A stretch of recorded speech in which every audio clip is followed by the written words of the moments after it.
देखो, भगवान में हमारी प्रीति मैं पहले भी निवेदन कर चुका हूं, जहां तक पुनः कर रहा हूं।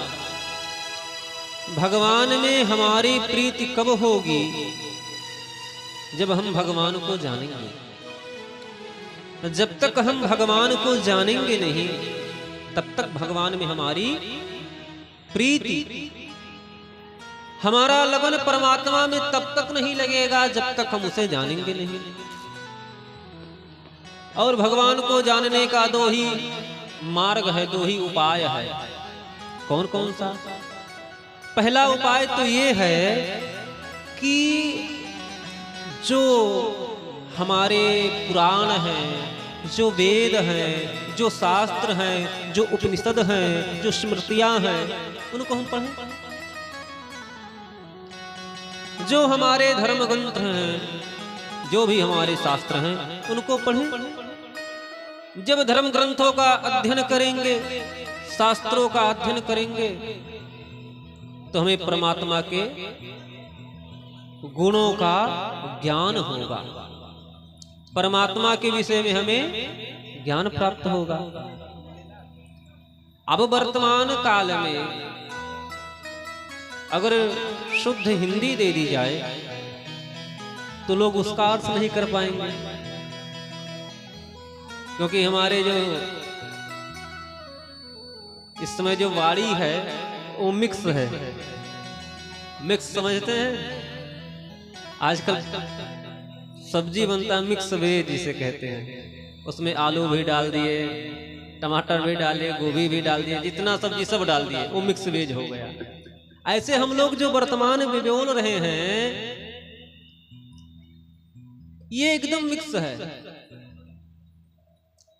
ये शुद्ध ना हिंदी है,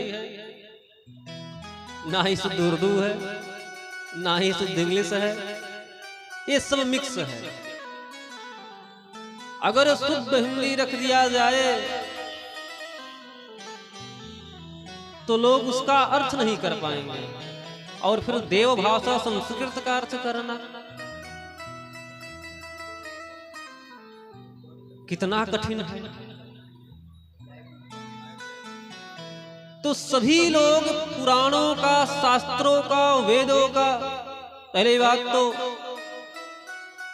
समय, योग्यता, अधिकार, ये भी मायने रखता है। तो सब लोग अध्ययन कर नहीं सकते, तो भगवान को जानेंगे कैसे? तो दूसरा उपाय क्या है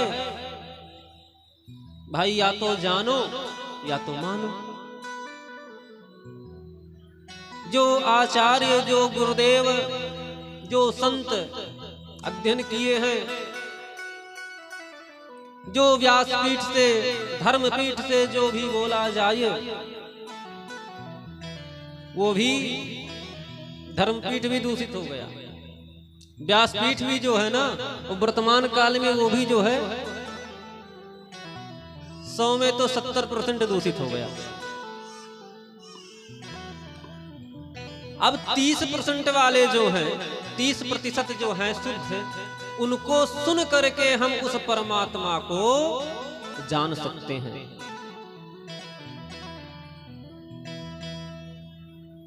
जो ज्ञान विज्ञान हमें अध्ययन करने से प्राप्त होता है, वो ज्ञान और विज्ञान कथा के माध्यम से हमें स्वतः ही प्राप्त हो जाता है। लेकिन जब हम शुद्ध कथा भी सुनेंगे, अगर कथा सुनने बैठे और उसमें भी प्रमाद हो गया, सब सारा समय जो निकल गया नौटंकी में, तो वो भी हमें प्राप्त नहीं होगा। इसलिए जितना समय हम बैठे, भागवत के प्रथम दिन हमने निवेदन किया कि व्यास कैसा हो ये बहुत मायने रखता है। व्यास कैसा हो, हम जिसे चुन रहे हैं, जिसका वर्ण कर रहे हैं, वो कैसा हो, आचार्य कैसा हो, हम गुरु चुने तो गुरु कैसा हो, ये बहुत मायने रखता है। ऐसे गुरु भी नहीं बनाना चाहिए। उसके लिए भी एक निर्धारित है, जिससे हमें ज्ञान मिले। आचार्य वेद संपन्नो विष्णु भक्तो विमस्तरः, ये जो नियम बताए गए, वो वेद पुराणों का अध्ययन किया हो, जो तुम्हारे अज्ञान को नष्ट कर सके,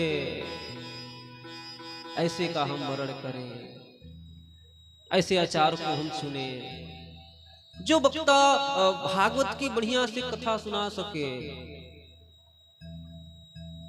वक्ता कैसा, पहले दिन हमने बताया,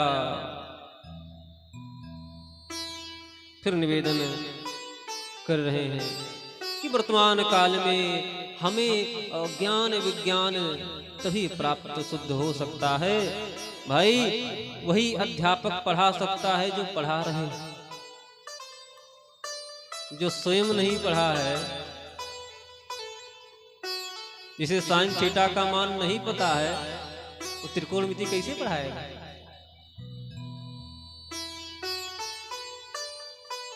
तो जो पढ़ा रहेगा वही पढ़ाएगा। और जब हम ऐसे संत, ऐसे सतगुरु, ऐसे आचार्य के शरण में बैठ करके जो भगवान को जान लिए हैं, भगवान के विषय में जान लिए हैं, जब उनके शरण में बैठेंगे तो हमें वह ज्ञान, वह विज्ञान, वो आत्मबोध स्वतः ही मिल जाएगा। भगवान की बड़ी कृपा है कि श्रीमद् भागवत महापुराण के माध्यम से हम भगवान के गुणों को जान रहे हैं। ये कथा क्या है? भगवान के गुणों को जानना, भगवान के गुण क्या हैं। जब उनके गुण को हम समझ लेंगे, जान लेंगे, तो भगवान में हमारा जो प्रीति है स्वतः लग जाएगा। और जब भगवान से एक बार प्रेम लग गया तो फिर जीव का पतन नहीं हो सकता। सब कुछ छोड़ करके यदि हम भगवान के शरण में आ गए तो भगवान का तो भाई स्वभाव है, हम त्वा सर्व पापेभ्यो मोक्षयिष्यामि मा शुचः। भगवान ने गीता में कहा कि जो मेरे शरण में आ जाता है सब कुछ छोड़ करके, मैं उसे मोक्ष देता हूं, उसे इस संसार के सागर से, बंधन से मुक्त कर देता हूं। लेकिन कब? जब आप सब कुछ छोड़ करके परमात्मा में लगेंगे तब।